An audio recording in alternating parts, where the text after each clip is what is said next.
यादव का प्रणाम। मेरे नौजवान साथियों, आज मैं देख रहा हूं कि चारों तरफ जब देश कोरोना के कहर से जूझ रहा है तो कुछ ऐसी संस्थाएं हैं कि जो आपके आरक्षण पे चोट कर रही हैं और आपके आरक्षण को निष्क्रिय करने का काम कर रही हैं। आज मैं देख रहा हूं कि तमाम ऐसे लोग हैं जो कि आज सवाल खड़ा करते हैं कि आरक्षण देश को बर्बाद कर दिया, और वही लोग सवाल खड़ा करते हैं आरक्षण पर जो कि जब ये बहुजन समाज अनपढ़ हुआ करता था, ये ओबीसी और दलित समाज अनपढ़ हुआ करता था, तो इनकी जो हिस्सेदारी है यही लोग खाने का काम करते हैं जो अपने को आज मेरिटधारी बताते हैं। और आज जब बहुजन समाज जगा है, पढ़ा है, लिखा है, आगे बढ़ने का काम किया तो इनके हिस्सेदारी कम होने लगी, और जब इनकी हिस्सेदारी कम होने लगी तो इन्होंने एक प्रोपोगंडा रचने का काम किया और ये चारों तरफ ये कह रहे हैं कि आरक्षण ने देश को बर्बाद कर दिया।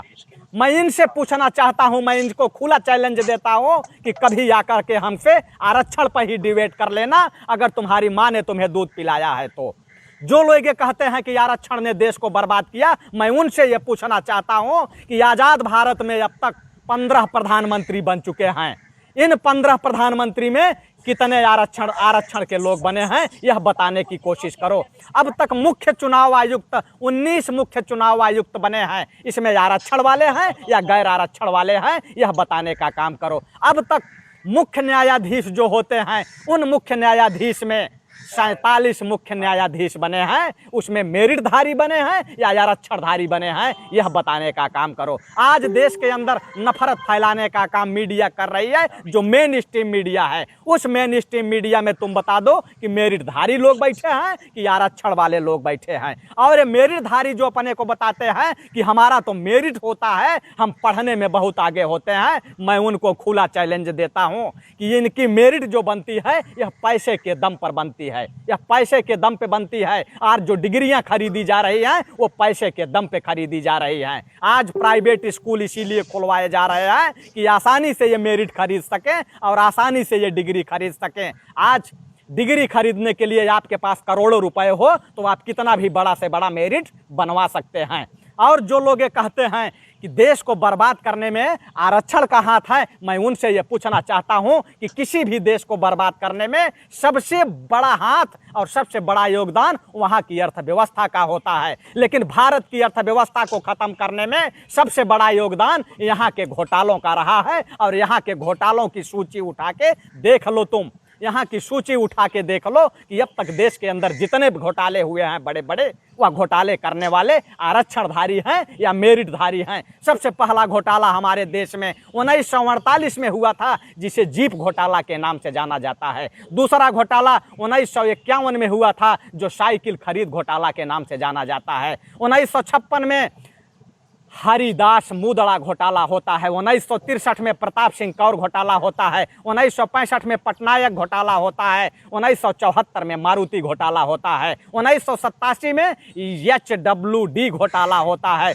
1987 में बोफोर्स घोटाला होता है। इस घोटाले में किसका हाथ है, यह तुम लोग तो बता दो, देश के सामने ला दो कि आरक्षणधारियों ने किया है या मेरिटधारियों ने किया है। 1992 में हर्षद घोटाला होता है, यूरिया घोटाला होता है, चीनी घोटाला होता है, जूता घोटाला होता है, और 96 में चारा घोटाला हो जाता है, जगन्नाथ मिश्रा का चारा घोटाला जगन्नाथ मिश्रा करता है और नाम लालू यादव का आता है। यही मनु मीडिया के सहारे जो मीडिया में बैठे लोग हैं, यही मेरिटधारी, यही लालू यादव का चरित्र गढ़ते हैं कि ये तो पिछड़ों की बात करता है, यह तो दलितों की बात करता है, यह गरीबों की बात करता है। उसका चरित्र गढ़ करके जेल भेजने का काम किए। और वही जो सबसे बड़ा चारा चोर जगन्नाथ मिश्रा, वह बेल पे बाहर घूम रहा था।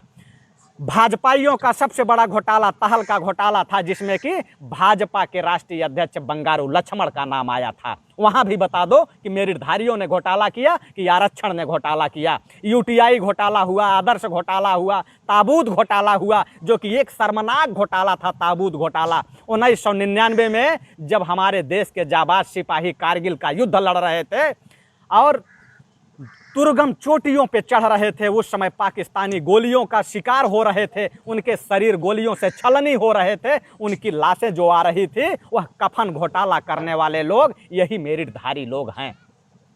ताबूत के नाम पर जब कफन घोटाला कर रहे थे, ये कौन लोग हैं जो कि लाशों को भी नहीं छोड़ रहे थे? इनसे पूछिए कि वो मेरिटधारी हैं कि आरक्षणधारी हैं।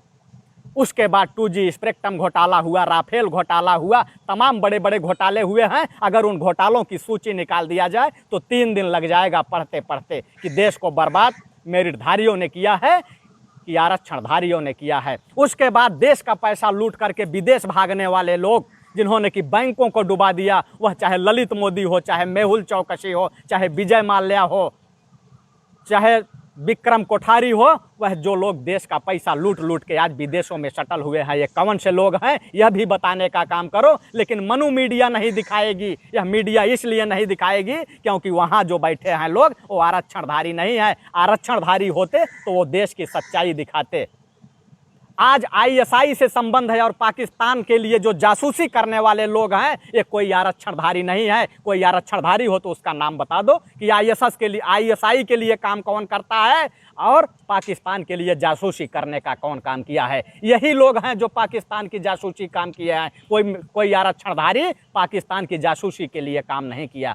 ये तो गनीमत है, यह तो गनीमत है कि आज़ादी के पहले आरक्षण नहीं था, और नहीं तो ये लोग कह देते कि मुगल कैसे देश में आए, तुर्क कैसे इस देश में आए, गजनी कैसे इस देश में आया, गोरी कैसे इस देश में आया, डच कैसे आए, अंग्रेज कैसे आए, आरक्षण के कारण आए।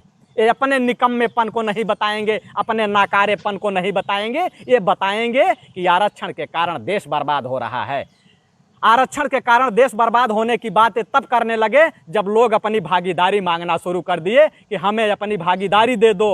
तो ये भागीदारी इनको हजम नहीं हो रही है। इनको चाहिए कि ये देश का 100% हिस्सा अगर ये लोग खाते रहेंगे तब तो ठीक है। अगर आप लोग अपनी हिस्सेदारी और भागीदारी मांगोगे तो कहेंगे कि आरक्षण ने देश को बर्बाद कर दिया। मैं खुला चैलेंज करता हूं कि कोई भी आकर के आरक्षण पर मुझसे बहस कर ले कि आरक्षण ने देश को बर्बाद किया है, या एक जो खरीदारी करके मेरिट बनाते हैं और डिग्री खरीदने वाले लोगों ने देश को बर्बाद किया है। यह मैं बताने का काम करूँगा।